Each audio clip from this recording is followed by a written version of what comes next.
السلام علیکم ورحمۃ اللہ وبرکاتہ۔ الحمد للہ رب العالمین واشہد ان لا الہ الا اللہ وحدہ لا شریک لہ واشہد ان محمدا عبدہ ورسولہ صلی اللہ تعالی علیہ وآلہ وسلم۔ اعوذ باللہ من الشیطان الرجیم،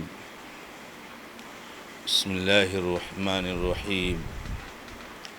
یا ایہا الذین آمنوا کتب علیکم الصیام کما کتب علی الذین من قبلکم لعلکم تتقون۔ معزز اور موقر ناظرین و ناظرات، شعبہ دعوت و تبلیغ جماعت المسلمین محصلہ کے زیر اہتمام سلسلہ تفسیر قرآن کے اس مبارک درس میں آپ کے سامنے سورۃ البقرہ آیت نمبر 183 پیش کی گئی ہے۔ اللہ رب العزت کے فضل و کرم سے اس آیت کے ابتدائی حصے پر گزشتہ درس میں گفتگو ہو چکی ہے۔ اس میں آپ کو بتایا گیا کہ ایک مومن کو چاہیے کہ وہ اللہ رب العزت کے خطاب کو، اللہ کے کلام کو، اللہ کے پیغام کو، اللہ کی باتوں کو بہت غور سے سنے اور سننے کے بعد اس کو جہاں تک ہو سکے عمل میں لائے۔ اللہ تعالیٰ نے اس آیت کریمہ میں پہلی بات یہ بیان فرمائی ہے کہ روزہ ہمارے اوپر فرض ہے، لہذا کسی کے لیے کوئی راستہ نہیں رہ جاتا ہے کہ وہ روزہ نہ رکھے۔ اور دوسری بات، اللہ رب العزت نے ہمیں خبر دی ہے کہ آپ سے پہلے جو لوگ تھے، آپ سے پہلی جو امتیں تھیں، ان پر بھی روزہ فرض تھا۔ اب اس آیت کریمہ میں جو آخری بات اللہ رب العزت نے فرمائی ہے وہ ہے کہ اللہ تعالیٰ نے روزے کا مقصد بیان کیا ہے، روزے کی حکمت بیان کی۔ روزہ یہ اسلام کا ایک فریضہ ہے اور اسلام کے 5 رکن میں سے ایک رکن ہے، اور اس کا بہت بڑا ثواب ہے، بہت بڑا ثواب کا کتنا بڑا ثواب ہے آپ نبی صلی اللہ علیہ وسلم کے اس حدیث سے اندازہ لگا سکتے ہو کہ حدیث قدسی میں نبی صلی اللہ علیہ وسلم فرماتے ہیں کہ اللہ نے فرمایا الا الصوم فإنه لی وأنا أجزی بہ، سوائے روزہ کے کہ روزہ میرے ہی لیے ہے، میں ہی اس کا بدلہ دوں۔ جنت میں باقاعدہ ایک دروازہ ہے جس کا نام الریان ہے، اس سے صرف روزے دار داخل ہیں۔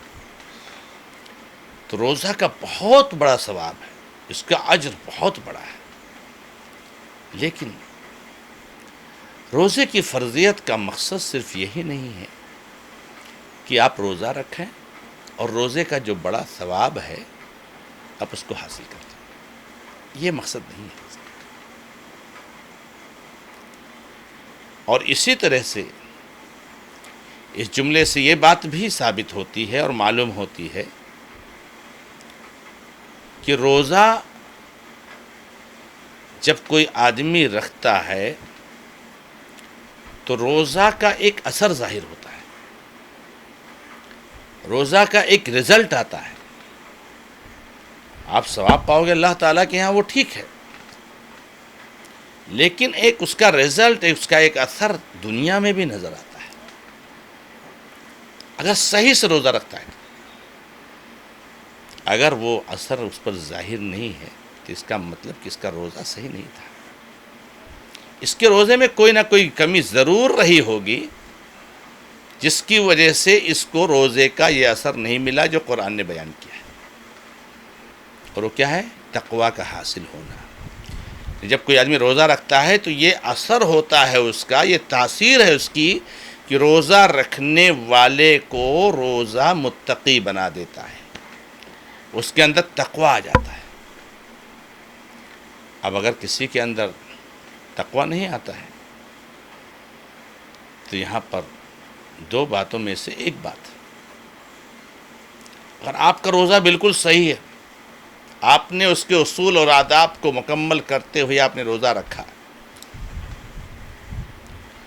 لیکن روزہ کے ایام گزرنے کے بعد آپ پھر اسی رفتار بے ڈھنگی میں چلے گئے جو پہلے آپ کی تھی، یعنی آپ نے نمازیں چھوڑ دی، آپ بے لگام ہو گئے، آپ کیسے بھی زندگی گزار رہے ہیں، تو قرآن تو یہ کہہ رہا ہے کہ روزہ کا اثر تقوی ہے، اور آپ کے اندر یہ اثر ظاہر نہیں ہو رہا ہے، تو اس کا مطلب قرآن کریم کی آیت کریمہ غلط ہے۔ دیکھو، میں نے روزہ رکھا، ایک دم اچھے سے روزہ رکھا، لیکن پھر رمضان کے بعد فاسق اور فاجر بن گیا انسان، تو کہاں اثر ظاہر ہوا؟ تقوی کہاں بننا میں؟ اس کا مطلب کہ قرآن کی آیت غلط نہیں۔ اور اگر کوئی اپنے ذہن میں بات لاتا ہے کہ قرآن کی آیت غلط ہے تو نعوذ باللہ کفر ہے، کافر ہو جائے گا۔ اب وہاں دوسرا راستہ رہ جاتا ہے کہ قرآن کی آیت تو بالکل صحیح ہے، ہمارا روزہ صحیح نہیں ہے۔ اگر ہم نے روزہ کو اس کے اصول آداب کو اپنا کر کے اخلاص کے ساتھ رکھے ہوتے تو ضرور روزے کا اثر ظاہر ہوتا اور ہم متقی اور پرہیزگار بنتے۔ ہمارا روزہ صحیح نہیں، تو اس سے پتہ یہ چلا کہ اس آیت کریمہ سے انسان کو اپنے روزہ کے معیار کو جاننے کا موقع ملتا ہے کہ میرا روزہ صحیح تھا یا نہیں تھا۔ اگر رمضان کے بعد آپ کی زندگی میں تقوی آ گیا، اس کا مطلب آپ کا روزہ صحیح تھا۔ اگر رمضان کے بعد آپ کی زندگی بے ڈھنگی ہو گئی ہے اور غلط اور فسق اور فجور میں آپ چلے گئے، اس کا مطلب آپ کا روزہ صحیح نہیں تھا، آپ نے روزہ صحیح نہیں رکھا، آپ بھوکے پیاسے رہے، آپ نے دھوپ کی شدت برداشت کی، گرمی کی پیاس کو برداشت کیا، لیکن آپ کو کچھ بھی ملنے والا نہیں ہے، آپ کا روزہ صحیح نہیں۔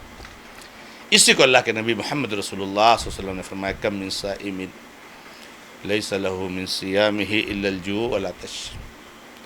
کتنے ایسے روزے دار ہیں جن کو ان کے روزے سے کچھ نہیں ملتا ہے سوائے بھوک اور پیاس کا۔ اللہ اکبر۔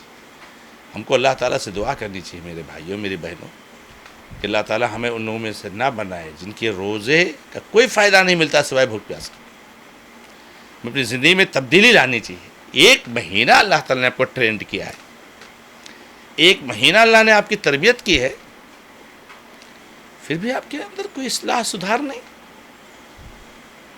آپ اتنے بگڑ گئے کہ جہاں آپ قیام رمضان نفل نماز پڑھتے تھے وہاں آپ فرض بھی چھوڑ دیے۔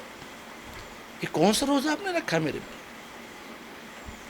تو یہ روزہ کا اثر ہے میرے بھائیوں کہ انسان کے اندر تقوی پیدا ہو جائے، اور تقوی میرے بھائیوں کوئی وہ ایسا لفظ نہیں ہے کہ تقوی کا مطلب یہ ہے کہ آپ دن رات اللہ کی عبادت کیجیے، آپ خوشی نہ منائیے، آپ اچھے کپڑے نہ پہنیے، آپ اچھے گھر میں نہ رہیے، آپ ٹہلنے گھومنے نہ جائیے، ایسا نہیں ہے تقوی۔ تقوی کا مطلب یہ نہیں کہ آپ جو ہے کیا نام ہے کال کوٹھی میں بند ہو جائیے اور اللہ اللہ کرتے رہیے میرے بھائی، تقوی یہ نہیں ہے۔ تقوی تو بہت آسان چیز ہے میرے بھائیوں۔ تقوی ہے گناہوں کو چھوڑ دینے کا نام، گناہ چھوڑ دیجیے بس۔ کس نے کہا آپ اچھا کھانا نہ کھائیے؟ کس نے کہا آپ اچھی گاڑی پہ نہ چلیے؟ نہیں، اگر کوئی کہہ رہا ہے غلط کہہ رہا ہے میرے بھائی، یہ تقوی نہیں ہے۔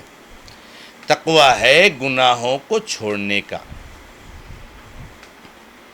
کتنا چھوٹا انٹروڈکشن ہے تقوی کا، دیکھیے، گناہ کو چھوڑنے کا۔ گناہ، جو کام گناہ ہے اس کو چھوڑ دینا۔ نماز کو چھوڑنا گناہ ہے، یہ گناہ چھوڑ دیجیے، آپ پڑھنے لگیے نماز۔ جھوٹ بولنا گناہ ہے، جھوٹ مت بولیے، سچ بولیے۔ گالی گلوچ دینا گناہ ہے، کسی کا مال غصب کرنا گناہ ہے، غیبت کرنا گناہ ہے، روزہ چھوڑنا گناہ ہے، زکوٰۃ نہ دینا گناہ ہے، طاقت ہونے کے باوجود حیثیت ہونے میں حج نہ کرنا گناہ ہے۔ گناہ کے کام چھوڑ دیجیے۔ آپ تہجد نہیں پڑھ رہے ہو، آپ اشراق نہیں پڑھ پا رہے ہو، آپ چاشت کی نماز نہیں پڑھ پا رہے ہو، آپ پھر جمعرات کے روزے نہیں رکھ پا رہے ہو، یہ گناہ نہیں. یہ مت سوچے گا میرے بھائیوں کہ اگر آپ پیر اور جمعرات کے روزے نہیں رکھ پاتے ہو، آپ تہجد نہیں پڑھ پاتے ہو تو آپ تقوی والے نہیں ہو. ایسا نہیں میرے بھائی. گناہ کے چھوڑنے کا نام ہے تقوی. اب وہ گناہ کبھی کسی کام کے نہ کرنے سے ہوتا ہے اور کسی کام کے کرنے سے ہوتا ہے. جیسے نماز نہ پڑھنے سے گناہ، تو جھوٹ بولنے سے گناہ، زنا کرنے سے گناہ. اور اگر اس کو دوسرے لفظ میں چاہیں تو ہم کہہ سکتے ہیں کہ جن چیزوں کو اللہ رب العزت نے فرض کیا ہے ان کو آپ ادا کیجیے، اور جن چیزوں کو اللہ تعالیٰ نے حرام کیا ہے ان سے دور رہیے. فرائض کو ادا کرنا، حرام سے بچنا، یہی تقوی ہے.